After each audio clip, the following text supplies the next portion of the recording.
Hello, everyone. We're back. Unfortunately, we have Mando! a lot to talk about, though, because a lot happens. A lot happens. A lot's gonna A happen. lot's gonna happen. There is some resolution to some stories. Yeah. There is actual action. But what happens is we go through. This is not really a point, but before we get into our 5 things, as you know, that's our gimmick.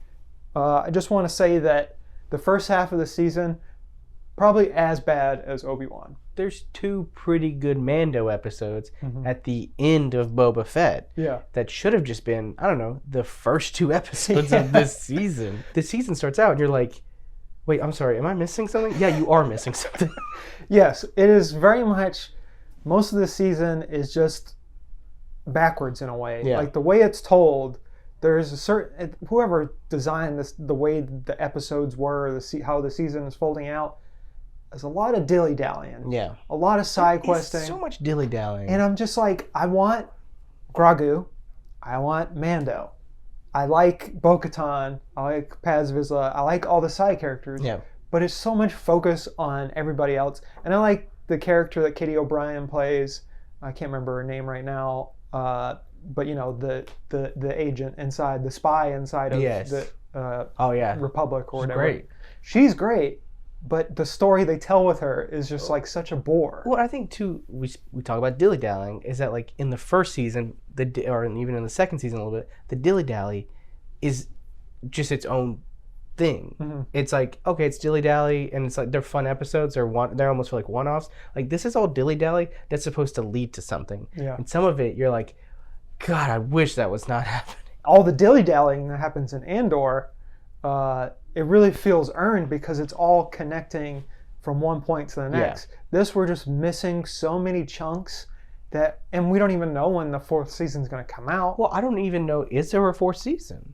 I thought, are they going to wait till the movie? I think we'll talk about it later, but yeah, this is kind of supposed to be what feels like the last thing of Mandalorian to lead into something else, but yeah. That brings us to my next point, is the pacing and structure of this. Yes. I have already touched on it a little bit, but it made me so annoyed because you kind of binged it, so you probably didn't have to deal with it. It's still hard? It was still hard, I'm sure, but week to week, I was just like, why am I even watching the show? Yeah. I almost gave up on the show. Maybe the longest Mandalorian episode there's ever been, and like, Mandalorian's in it for maybe 5 minutes. Yeah. And it is, and what it amounts to is absolutely nothing, honestly. Like, because you give it the benefit of the doubt in the middle if you're like, well, maybe this is foreshadowing something. But now that we're at the end of it, I'm like, this is nothing. But in between, before and after that are episodes that are like 30 minutes long. Yeah. Which is incredible, which are great. And you're just like, why is this episode so freaking long? While you get good things in these episodes that we're talking about, like you get Ahmed Best coming back, you get him as a Jedi, you get some Order 66 stuff, you get a lot of cool things. It's just like, it's all compacted inside of just not good stuff.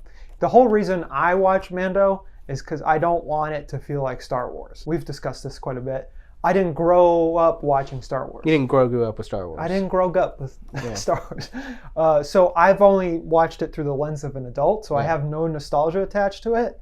And I'm just like, leave all that fantasy lightsaber crap somewhere else. Yeah. I'm for the Western samurai type stuff, and you lose that this season until the very end. Yeah, and you love, like, I loved the pockets of, like, the Empire still maybe simmering some places, and he's just brushing up against that. He doesn't want anything to do with it, and sometimes, the New Republic maybe showing up where he doesn't want them to, but it now totally feels like what was supposed to be like this new thing with Dave Filoni and Jon Favreau has now fully become, let Dave Filoni continue to do Rebels and Clone Wars just in live action. Which, again, I like some of those elements.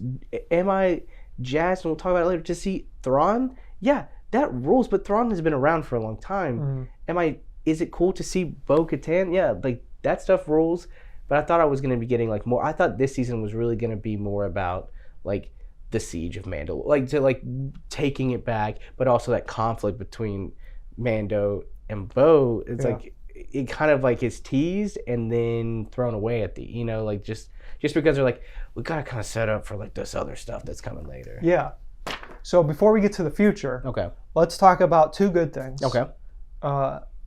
One being what we saw of Grogu. Yes. Which was very, very, very little. Yeah. I like where they ended up, and I like when we finally saw him doing things and like growing up, becoming a Mandalorian, basically. So the future becoming is a Mandalorian. Mandalorian. The future is bright for Din Grogu. Din Grogu, and is it time?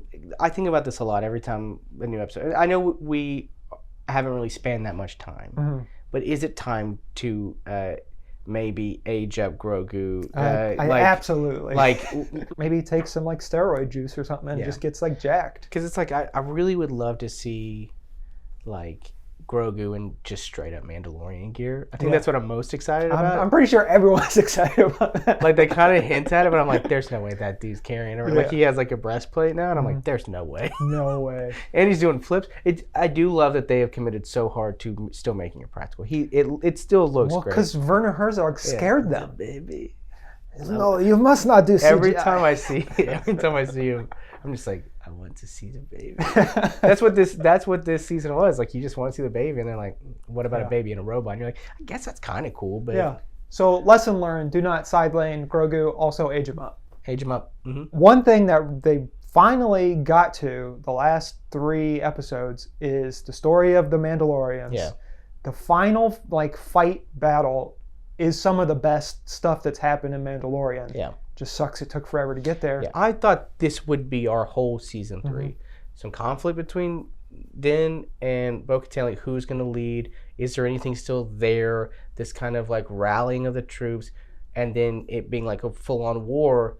But it's clear, and maybe minor spoilers, that like Moff Gideon is just what they want. And I'm like, I would have loved to take a break from Moff Gideon. Like, keep him in jail. Yeah. Maybe he does one episode where it's like a very Hannibal Lecter-esque episode. That would have been fun. But it's just like, it's so cool. And then everything is sucked out. Like the wind is, like I love Giancarlo Esposito and I love Moff Gideon.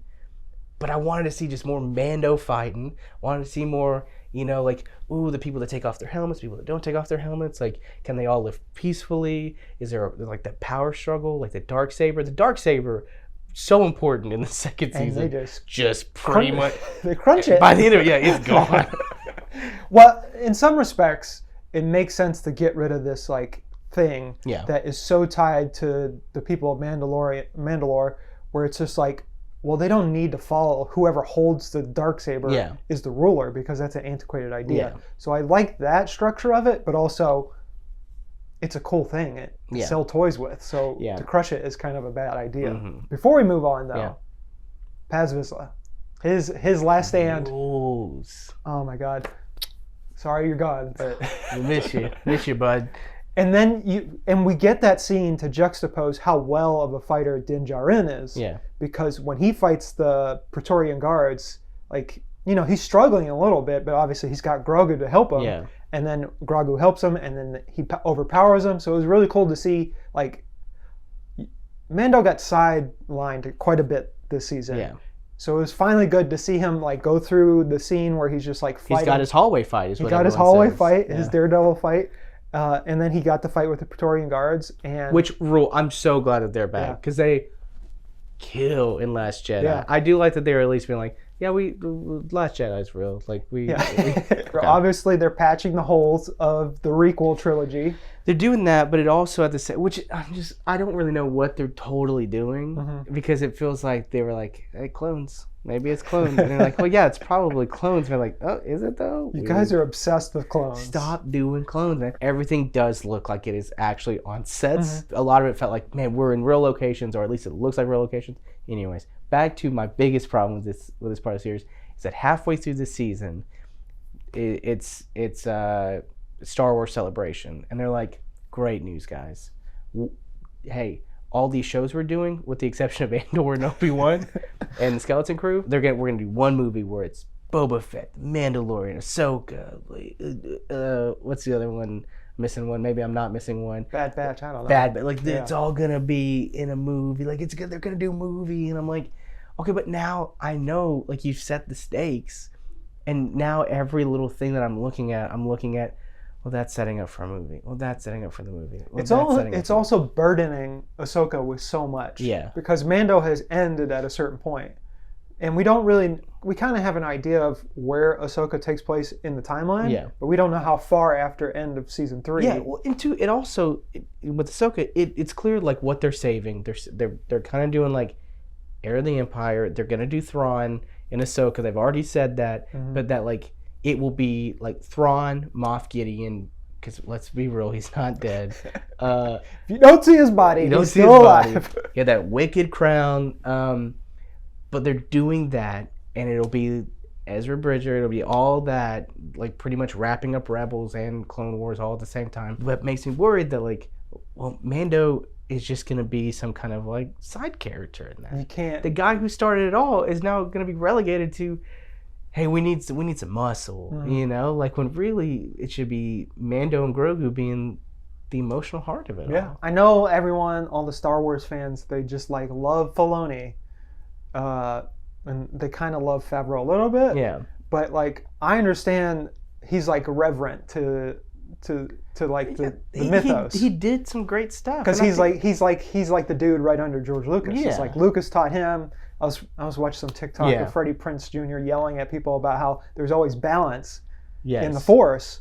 So it's like, how is all this playing into the balance of the Force? We know Palpatine tries to get around the balance by making all these clones. Yeah. So it's like, how's that going to play into it? Because Ahsoka obviously is a Jedi.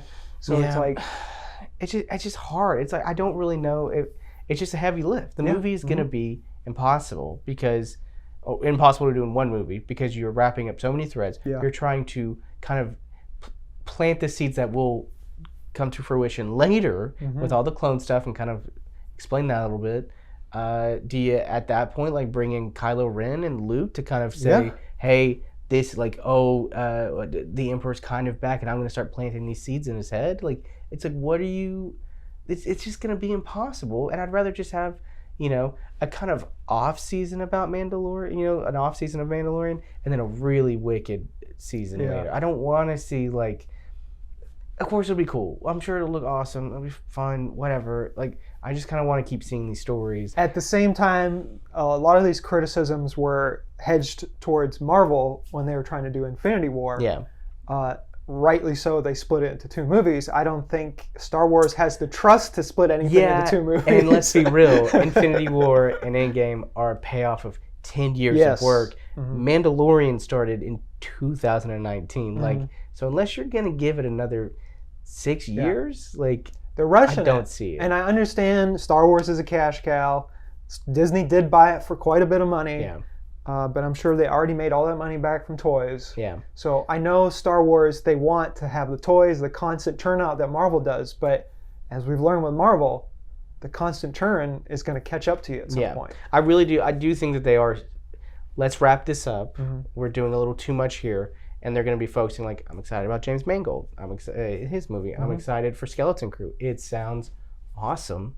Yeah. Acolyte sounds great. Like, Acolyte is what I'm most excited about. I'm excited for the future of Star Wars, except for it will be fine. It will be cool. Also, it's a lot to ask people who maybe only watch Disney Plus stuff to say, all right, time to pony up. Movie time. Or anyone who is excited about a Star Wars movie, like, oh, finally, a Star Wars movie. Oh, wait, I need to watch 5 seasons of television? Not even just 5 seasons. Probably 8 or 9 seasons of Rebels and Clone Wars, too. Which I'm not. I'm not about to do that. The good thing about Mando, Din Djarin, is that you don't really need to watch his show to understand the appeal of him. Yeah. It's like, it's Pedro Pascal. Period. Do you think the movie, he's just going to go, he's got to take the mask off? I think you got to start him at his lowest point in the movie. So that's my theory, is like, you have to have another season and have him lose everything. Yeah. And like, no mask, no helmet, no anything. That way you can get Pedro's face, because, I know a lot of people in the Sam Raimi Spider-Man movies complain like, oh, we're seeing Peter Parker all the time. It's like, But that's how you sell tickets. Yeah. That's how you sell tickets to movies. You can't be in mask all the time. Yeah, and especially like eventually Pedro he's having his moment right now. You got to do it now. Yeah. You know, like can't do it 2 years from now. Especially 5 years from now, it'll be someone else. And so just do it now. But also, again, we've talked about this. Pedro Pascal hasn't been in a good movie. He's got a bad track record when it comes to movies. So will this be good? Who knows? Who knows? That's Mando. That's Grogu. Mando.